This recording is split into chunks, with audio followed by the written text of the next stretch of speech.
അമ്മ എന്തിനാ അമ്മ ഇവിടെ നിൽക്കുന്നു? ഇതെന്ത് ചെടിയാ? അമ്മയാ ഇത് മോനറിയില്ലേ മൊയൽ ചെവിയൻ എന്ന ചെടി? നമുക്ക് തൊണ്ടവേദനക്ക് മോനാക്കി തരത്തില്ലേ? പനിയെല്ലാം വരുമ്പം പിന്നെ അത് എങ്ങനെ ആക്കേണ്ടത് അമ്മ മോനൊന്ന് പറഞ്ഞു തരട്ടെ. നമുക്കൊന്ന് നമ്മളെ ഫ്രണ്ട്സിനും സബ്സ്ക്രൈബേഴ്സിനെല്ലാം പറഞ്ഞു കൊടുക്കണ്ടേ? ഒന്ന് പറഞ്ഞുതരാം. 2-3 ചപ്പ് ഇങ്ങനെ പറിക്കുന്നുണ്ട് അമ്മ.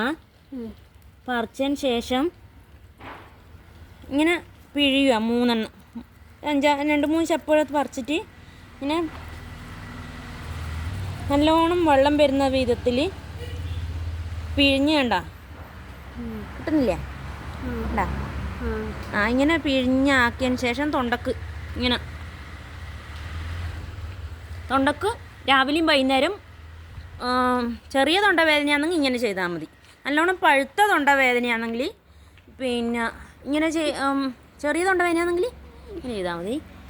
പിന്നെ നല്ലോണം തൊണ്ടക്ക് നല്ല വെള്ളം ഇറക്കാൻ പറ്റാത്ത രീതിക്കുള്ള തൊണ്ടവേദനയാണെങ്കിൽ പിന്നെ ഇതേപോലെ 3 ചപ്പ് പറിക്കുക. അത് ഞാൻ ചെയ്ത് കാണിച്ചുതരാം. ഇപ്പോൾ ഇത് ഇങ്ങനെ 3 ചപ്പ് പറിക്കും. 5-6 ചപ്പ് നല്ല വെള്ളം കിട്ടുന്ന ചപ്പായിരിക്കണേ. വെള്ളം കിട്ടുന്നതെന്ന് വെച്ചാൽ നല്ല പച്ചപ്പ് ഉള്ള ചപ്പ് എന്ന് വെച്ചാൽ ഇങ്ങനെ ചെയ്യുക. എന്നിട്ട് ഇങ്ങനെ വെള്ളം എടുത്തതിൻ്റെ പിഴിഞ്ഞതിന് ശേഷം നല്ല ചതച്ച് അതിൻ്റെ കയ്യിൽ നിന്ന് തന്നെ ചതച്ച് പിഴിഞ്ഞതിന് ശേഷം പിന്നെ ഇതിങ്ങനെ നെറുകയിൽ കാണുന്നില്ലേ? ഇങ്ങനെ നെറുകയിൽ വെള്ളം അതിൻ്റെ നെറുകയിലും വെള്ളം ആക്കി കൊടുക്കുക.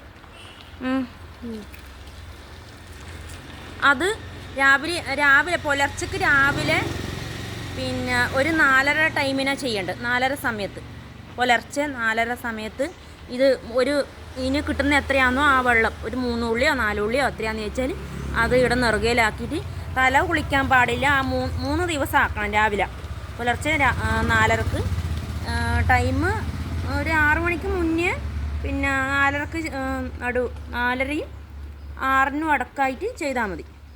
ഇങ്ങനെ ആക്കിയതിന് ശേഷം തല കുളിക്കാൻ പാടില്ല. പിന്നെ തല വേർക്കാൻ പാടില്ല ഈ 3 ദിവസവും. പിന്നൊന്ന് ഇതിനെ പറ്റിയിട്ട് പറയാനുള്ളത് വെച്ചാൽ ഇതിൻ്റെ പൂവ് ഇങ്ങോട്ട് കാണിക്കുമ്പോൾ കാണിച്ചു കൊടുക്കാമല്ലോ നമുക്ക് ഫ്രണ്ട്സിനെല്ലാം. പിന്നെ ഇതിൻ്റെ പൂവ് ഇങ്ങനെയാണ് കേട്ടോ, വയലറ്റ് കളർ അല്ലേ.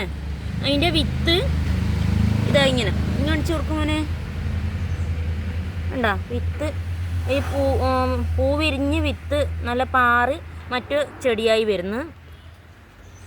അപ്പോൾ അങ്ങനെയാണ് ഉള്ളത്. ഇത് വേറെ ഒരു പൈൽസ് ഇതേപോലെ പൈൽസ് എന്ന രോഗത്തിന് നല്ല ശമനാട്ടോ. ഇതിങ്ങനെ പിഴിഞ്ഞിട്ട് ആടെ വെച്ച് കൊടുത്താൽ ഉള്ളിലിങ്ങനെ വെച്ച് കൊടുത്താൽ കുറച്ചൊരാശ്വാസം കിട്ടും. പെട്ടെന്നൊന്നും മാറൂല. കുറച്ച് ദിവസം വെച്ച് കഴിഞ്ഞാൽ അതിന് ശമനം കിട്ടും കേട്ടോ.